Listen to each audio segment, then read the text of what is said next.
It's Let's now ride. time for the words that are recited before each and every game here at Dodger Stadium.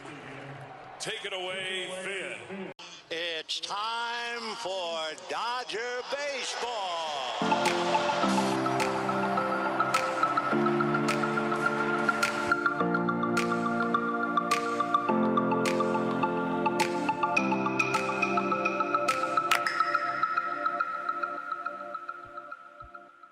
What's going on, Dodgers fans? Thank you for listening to another episode of the Incline Dodgers podcast. We are presented by the Fan-Sided Podcast Network, and we are sponsored by the great ticket website, TickPick.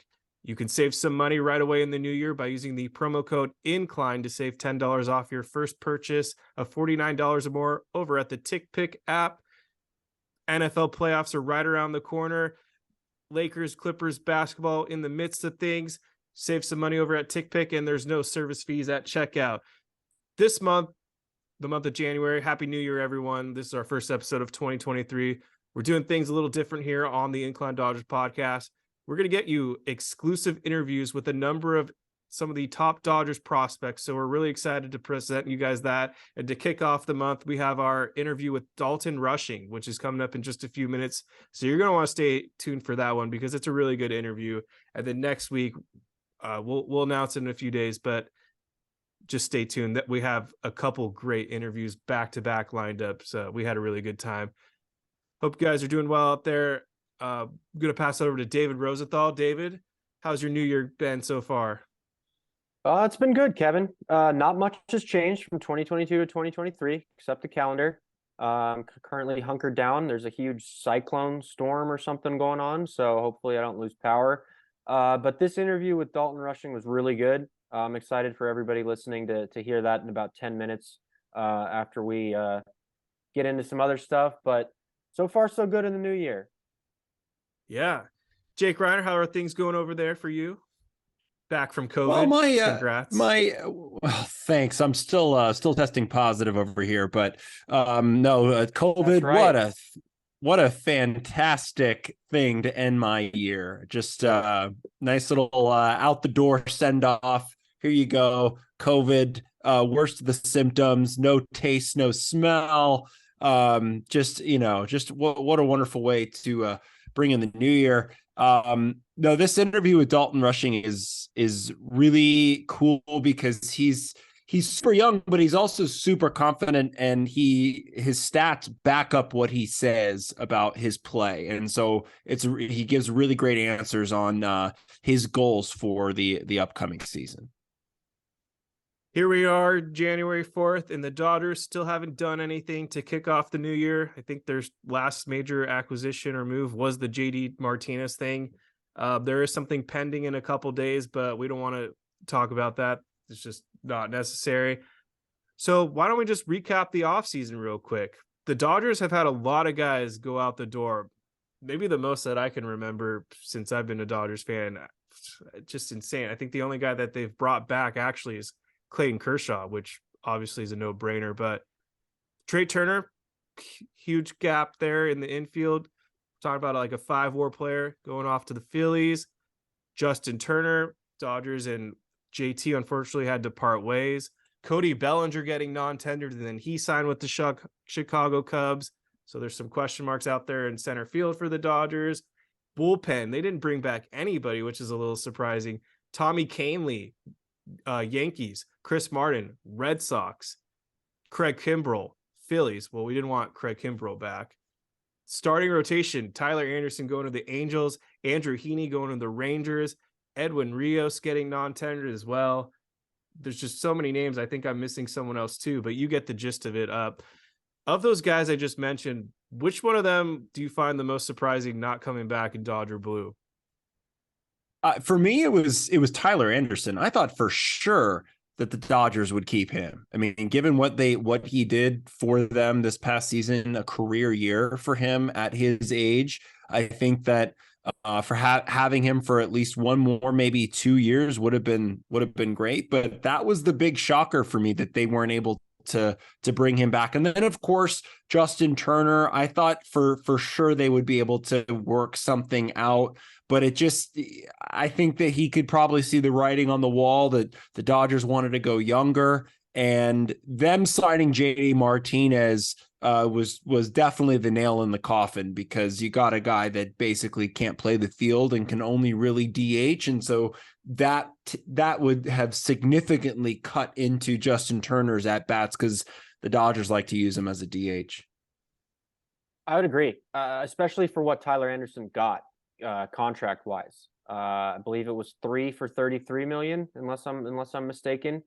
39, but I believe. 39. Yeah, that sounds a bit more right. That just seems like a no-brainer for me. But also, if you process the reasoning, I think it's just a vote of confidence in the young guys. Gavin Stone, Ryan Pepio, Bobby Miller. I think that is the reason they were comfortable letting Anderson go. And it's still kind of a shock because of how well he pitched all season long and in the playoffs. And especially when it's a 3-year, $39 million contract. Like, yeah, you can say Trey Turner shocked you, but at the end of the day, it's a $300+ million contract. This is a $39 million contract. So that to me is a little bit more surprising. And then obviously Justin Turner, just because he's Justin Turner. I mean, he's been the Dodgers since he became the Dodgers. So definitely a new wave of talent and players, culture shift possibly. But I'm excited. I'm excited for new guys to get new opportunities. Certainly feels like if Tyler Anderson had waited out a little longer, he probably could have made more than what he got. I mean, he signed pretty quickly. I agree, but he's also the kind of guy who strikes me that he doesn't really, isn't really going for that. It's the same with Chris Taylor. I think I think Chris Taylor could have probably got more. He said he could have got more from other teams when he signed last year, but I just think he has that personality where he's just here to be where he wants to be comfortable and be with his guys and focus on baseball. I also forgot to mention Joey Gallo going to the Twins, but kind of irrelevant because there was no chance they were bringing him back. No, he didn't do anything to warrant that. Yeah, I think he'll actually have a better year with no shift.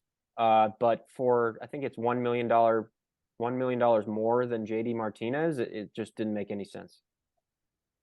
Right. I'm more surprised that Joey Gallo got $11 million, not the fact that he made more than JD Martinez, because it's already been reported that Martinez took a pay cut to join the Dodgers, which I find awesome. But like $11 million for a guy that struggled the last year potential. and a half. They're paying for what he could be. They're paying for what he could be when he was an all-star with Texas. So I get it.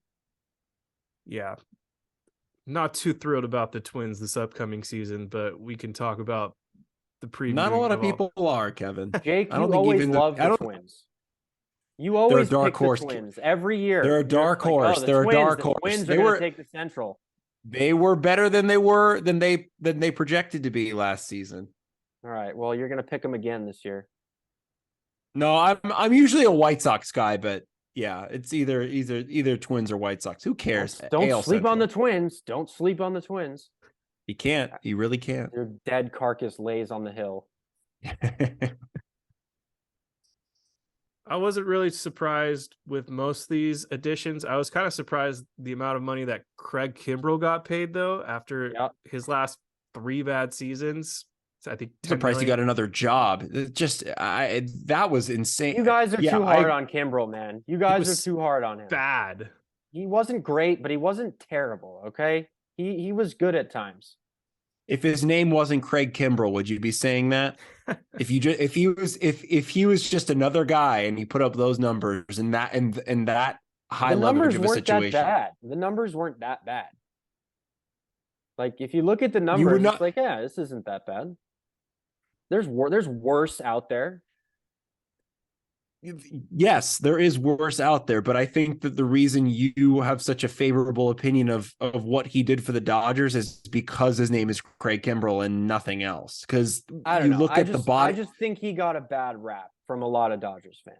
He got an appropriate rap. He blew like 5 saves. Okay. Yeah, and even the saves that he did save was the wobbliest saves I've ever seen ever. So you don't see that in the they weren't. I don't see that in the stat sheet. It's a save or it's not a save. Were you watching the game though? I was. None of that felt well, obviously Dodgers management did not feel the way you did, because if they did, he would have been the closer. I didn't say I'd give him $10 million million to come back, but I mean, the Dodgers already have a loaded bullpen, and Hudson is going to come back and be the closer. When Craig Kimbrell was initially acquired by the Dodgers, I would say the mass majority were very stoked and thought this was going to be, the Hall of Fame Craig Kimbrell, or at least somewhat close to that.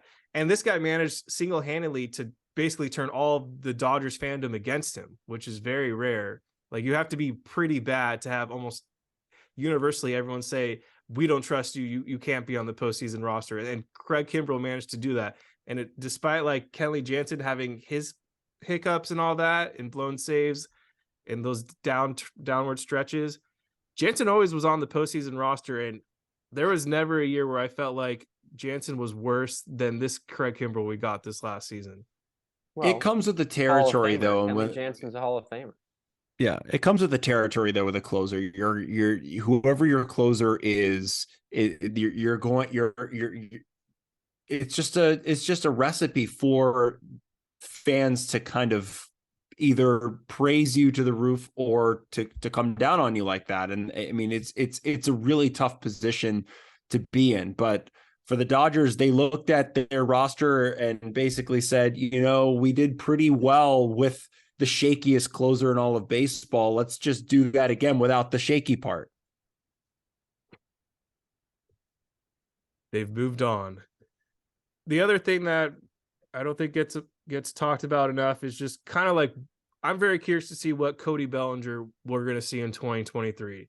Is he going to turn into a hybrid 2018 Cody Bellinger where he's not swinging and missing a whole lot? Maybe he doesn't get the MVP or 2017 rookie Bellinger where he's flirting with high 30s, 40 home runs, but can he get 30? Can he hit 240, 250? Can he get his on base closer to 330? Can he revitalize himself with Chicago? I think that's going to be a huge storyline that I'm going to focus on outside of the Dodgers this upcoming season, because I was a Bellinger super fan, and like, he had to have played really bad for me to just want him off the team. And that's unfortunately what happened, but this is a 1-year prove it deal. Can he do it with the Cubs? Can he get back on the free agent market a year from now and get back on the course of making that superstar money?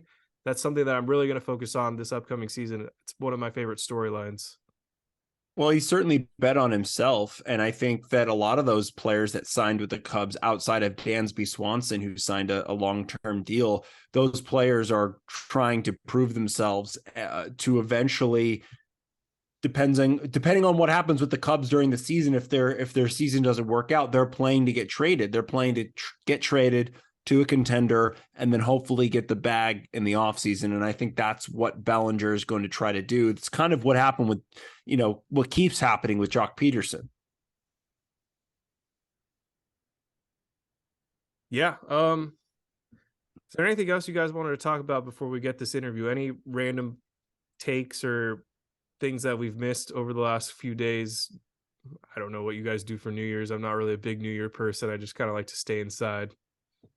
All I'm going to say is that the Dodgers are going to be better than everyone thinks they're going to be. I agree. I think that this team, we've had a few months to kind of process what the Dodgers did in the offseason. There wasn't a lot of fanfare, hardly any. A lot of players lost, like Kevin mentioned, but you look at who they do have, and I think any fan base that has, wallowed in Pittsburgh and in Detroit, any day of the week, they would take what the Dodgers have. And the Dodgers have something really special, I think, still. So I'm not worried.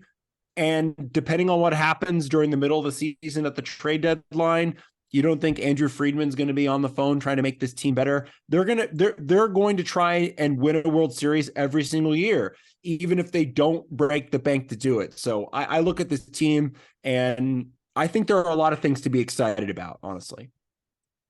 Yeah, I mean, one of the best parts about being a Dodgers fan is their commitment to winning extends beyond free agency. It extends in the draft. It extends in international free agency. It extends in player development. And that's what you're going to see this year. You're going to see all of the resources they've invested in drafting the right players and signing the right players in the farm system. You're going to see those guys start to come up and start to contribute. So that's how a successful organization sustains itself as a winning organization. And I think over the last couple years, with the Mookie Betts trade, the Freddie Freeman signing, the Trevor Bauer signing, Dodgers fans are used to getting that big free agent or trade piece. And I think a lot of people are kind of worried that just because they didn't do that is going to mean that they're not going to be successful. But I think it couldn't be further from the truth. I think you're going to see these, seeds they've planted start to grow and blossom into successful baseball players. And I think that's what I'm most excited for in this upcoming year.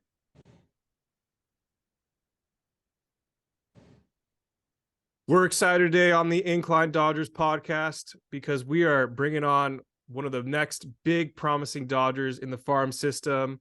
He was drafted earlier this year, second round, 40th overall, catcher from Louisville. Dalton Rushing is on the Incline Dodgers podcast. Dalton, thank you so much for joining us. How's it going, man? Good, man. I'm excited to get to talk about everything with the Dodgers and how the journey's been.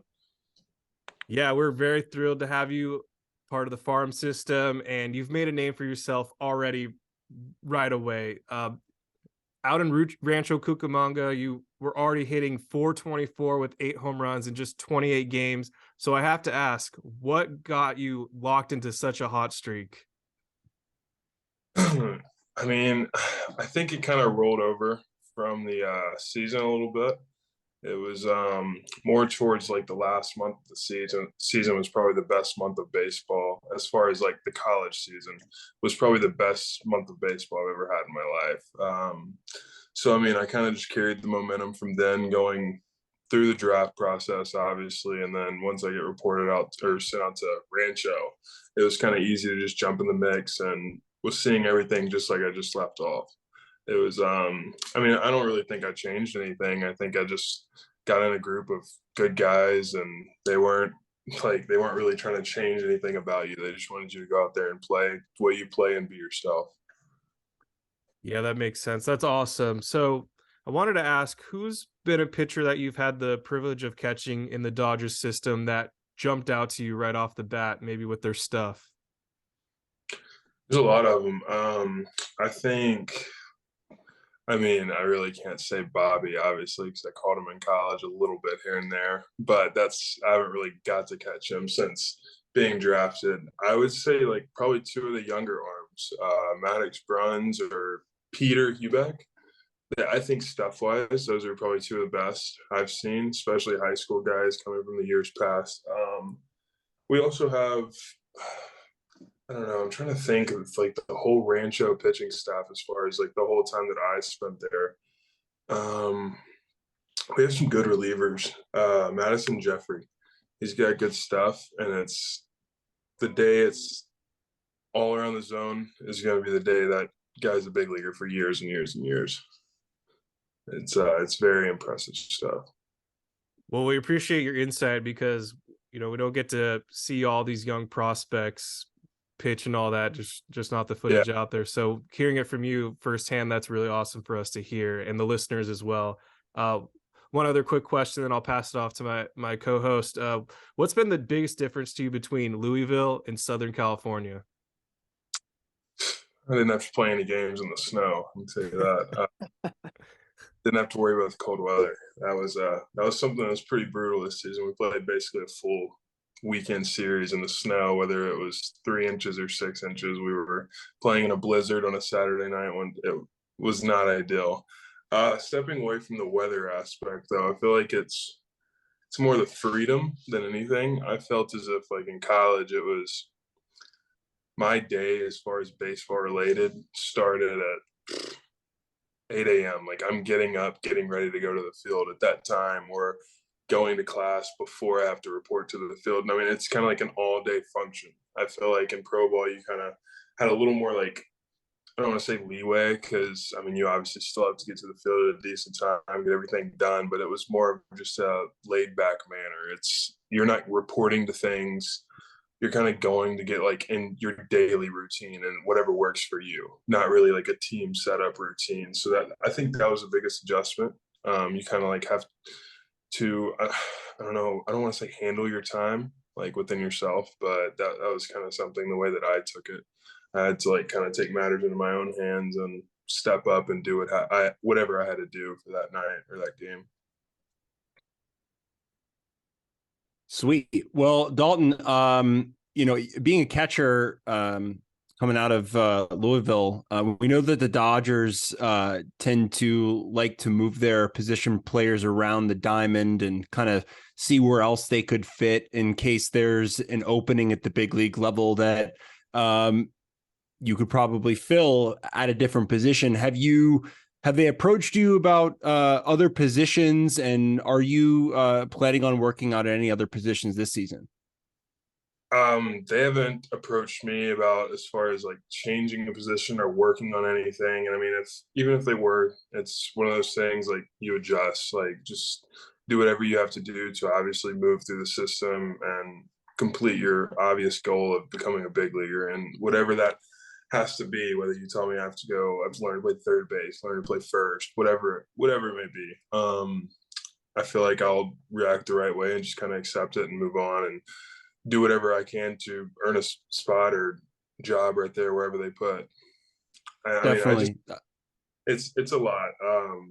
No, I feel like from the catching aspect, if you tell somebody to kind of pick something up, like first base kind of comes natural, I guess, for catchers.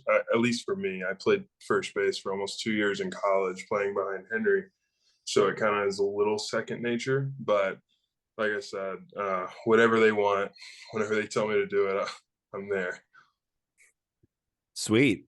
Well, Kevin kind of already talked about your minor league stats from 2022, but the first part of 2022, you were still in college, raking there through 64 games. You hit 310, 23 home runs, led the team.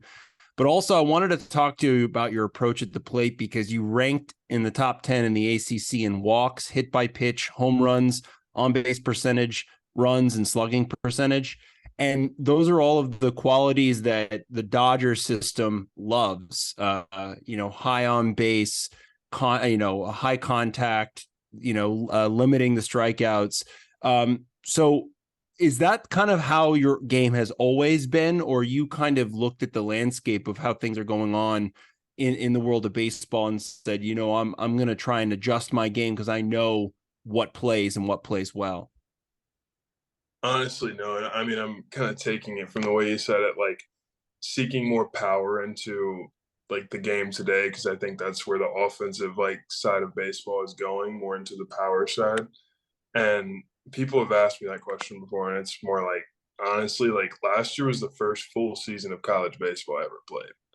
I didn't play a full season my sophomore year. I played maybe 18, 20 games my sophomore year, and freshman year played in 15, 18 then. And obviously freshman year was a shortened year, but I never really got a full year to kind of get my feet wet in college baseball. So I felt like last year it was all hands on deck. Whatever you got to do, whatever you got to do to get your name out there, just go out there and play whatever, whether you deserve to be playing all 3 years or you deserve to just finally now get the starting job. I didn't really worry about going out there and hitting 20, 25 home runs. Of course, I had a goal, and I mean, the goal was to hit 25 and break the record, but that wasn't really something that I was like solely based on. I was just going out there doing whatever we could to obviously get our team back on track with the postseason. Sweet. I got one more from me, and before I toss it over to David, but I read on your Louisville bio that you credit your mom with having the greatest influence on your athletic career. So I just kind of wanted to find out a little bit more about that and what you mean by that, and kind of what kind of influence has she had on your career?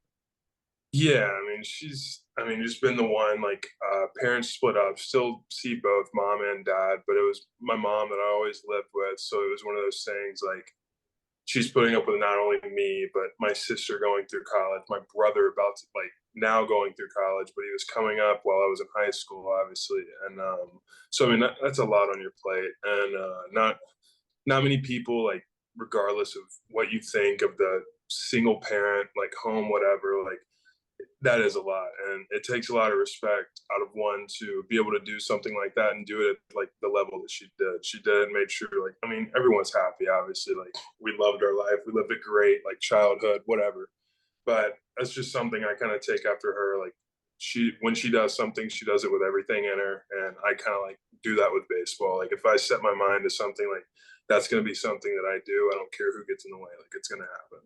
And that's really like the basic way of thinking about it. Cool, man. That's awesome. David, what you got? Yeah, so my first question is about someone you brought up yourself. So you played with him in 2020. Bobby Miller, you said you caught him a little bit. Looks like that on the stat page as well, I'm looking at.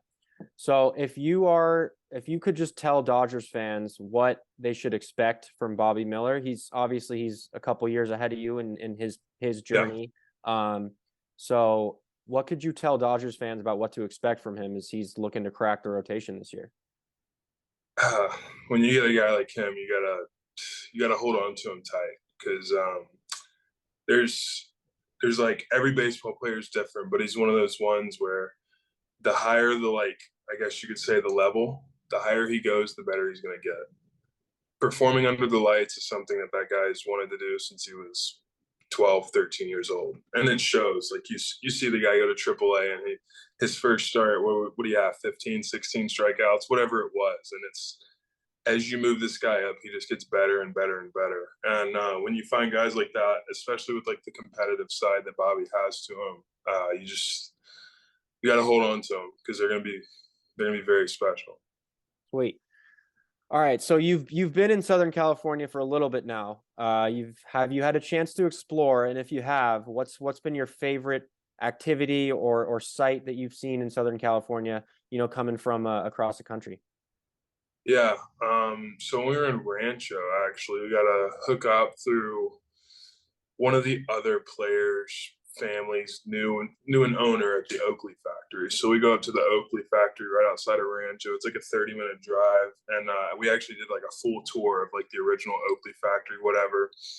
Got like some good discounts out of it for some sunglasses. And it was one of those, you go there. That's something you don't get to see every day, obviously. There's only one factory like that. It's in California. So I think that was one of like the coolest things I think we did out there. Went out there, spent basically the whole day. It was very memorable. That's pretty. It's not what I was expecting, but it sounds pretty cool. It's different, but it's amazing. Yeah. Have you had any contact with Will Smith, your fellow Louisville catcher, at all? Yeah, actually, I got to speak to him right at the end of the season. Right after I finished at Great Lakes, went back to Arizona. Went out to LA for like 3 days and got to see him then, obviously. Took BP with him. It was really cool. Got to say hello, like put faces with names and everything. And that was really last time in person. I actually, we have the same agent actually. So my agent comes down and we go to dinner or whatever, and we'll be sitting at dinner. Will call him. I mean, we'll say what's up then, but it's not like an engaged conversation, obviously. Right. Okay, I got two more quick ones for you. If you were called up to the big leagues tomorrow, what would your walk-up song be? I guess, like, honestly, that's a hard one. It'd have to be something soothing. I don't even know a song, honestly. It'd have to be like more of a beat. I couldn't like do a certain genre of music, and then you're getting, if you're 20, 21 years old stepping in the big leagues, you're gonna have to do a little, or like put up with a little bit of crap that you get from other teammates, obviously the veterans. But I don't know. I'm a big Mike Stud fan, so I'd probably go somewhere along the lines of Mike Stud. Some of his new better. Can't really think of anything too specific right now, but that would be something to expect for sure. Okay, something soothing, maybe some Mike Stud. All right, one more quick one. Are you willing to declare Louisville as catcher U? You got you, Henry Davis, Will Smith, some others. Are you willing to go that far? I think you can kind of look at the numbers, and the success from the guys that come from Louisville, rather than I don't have to name names, guys. It's you can Yeah. claim as much as you want, but the success rates are night and day. Everybody sees it. They see it from the 2022 draft to the back to the 2015, 2016 draft. Like when you go to Louisville, you truly learn how to ready yourself to be a big leaguer, whether you're ready the time you enter the draft or 5 years later, whatever it is. It prepares you to become a big leaguer one day and take care of business, whatever way that is. Right on. Is I there wanted anything to- you'd like to say to Dodgers fans while we have you here? A lot of talent. There's a lot of talent. Yeah. When the day comes that everything clicks, it's going to be a lot more success in LA. Well, All right. you've barely even been with the Dodgers and you already cracked their top 10 prospects. So that's definitely something to be proud of. Yeah, I mean, it's cool, but it's one of those things. You have guys that every organization has guys. They may not be prospects, but they could play for a lot of big league clubs, and nobody really knows that. And I think that's something that kind of needs to be brought up in baseball today, because there's a lot of guys that, I mean, even looking outside the Dodgers, you look in other organizations, guys miss opportunities due to like the prospect list. They'll get cut from an organization. Wow, that's a chance to play baseball. So do something you love just because of a list. I'm not saying I think it's a bad thing. I really think it's great for the organization. Lets everyone kind of see what's going on. You see like movement within younger players. That's something that MLB needs. But I'm basically saying there's a lot of Dodgers guys that, whether they're not prospects or whatever it may be, they're going to be big leaguers and they're going to have great careers. Dalton, you talked about a little bit about Will Smith, but I'm wondering if there are any other players across Major League Baseball, it doesn't have to be Dodgers, that you look up to or watched, growing up while you were starting to really play baseball. Yeah, I mean, it's Yadier Molina was obviously a guy that, being a catcher, you want to watch him, you want to do everything like him as far as from like a defensive side of things. But I mean, God, who'd be other players? Bryce Harper. I mean, it's a great swing. It's one of those things you kind of admire stuff like that. I don't really try to, I guess, label my game after anyone or like really play like Albert Pujols or play like Yadier Molina, play like some of these guys. I just kind of want to go out there and be Dalton. I don't really want to be Yadier Molina, Will Smith. As great as that is, because obviously was the best catcher in the game, probably the best catcher in the game today. I would say Will Smith. Like, yeah, that's a great label to have on you, or like that's a great like connection to have with guys like that. But I don't really try and label after anyone. I just go out there and play. Cool. I was wondering, Dalton, if you had any superstitions or routines or like rituals that you did before every game that are just interesting.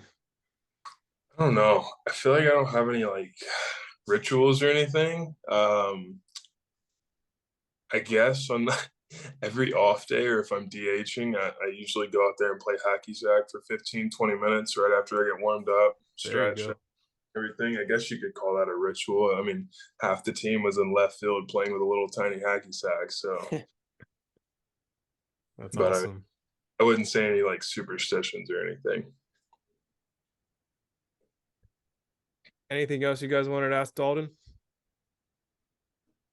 Do you have any like goals for this year? Whether that's, like you mentioned that you had kind of set out, you wanted to hit 25 home runs for Louisville, but like any, goals that are organizational goals, like where you want to move up to, where you want to be at the end of the year, or any statistical goals. What are your goals this year? I see, like that's the thing. It's gonna be my first full season, and like from a competitive side of me, I want to say like, oh, I want to be here, I want to be here. But like at the end of the day, I'm not in control of where I'm at. I'm in control of how I perform, really. So I guess the goal, I always aim much higher than probably should, whatever. But from an offensive side of things, I want to tell myself, hey, I want whatever, whether I go to high A, whether I'm in double A, whatever it may be, I want to lead the league in as many categories from a like offensive standpoint as I possibly can, whether that be on base percentage as a whole or slugging, home runs, doubles, walks, like walk to strikeout ratio, whatever it is. I want to lead it in whatever I possibly can and obviously be the best player in the league, because at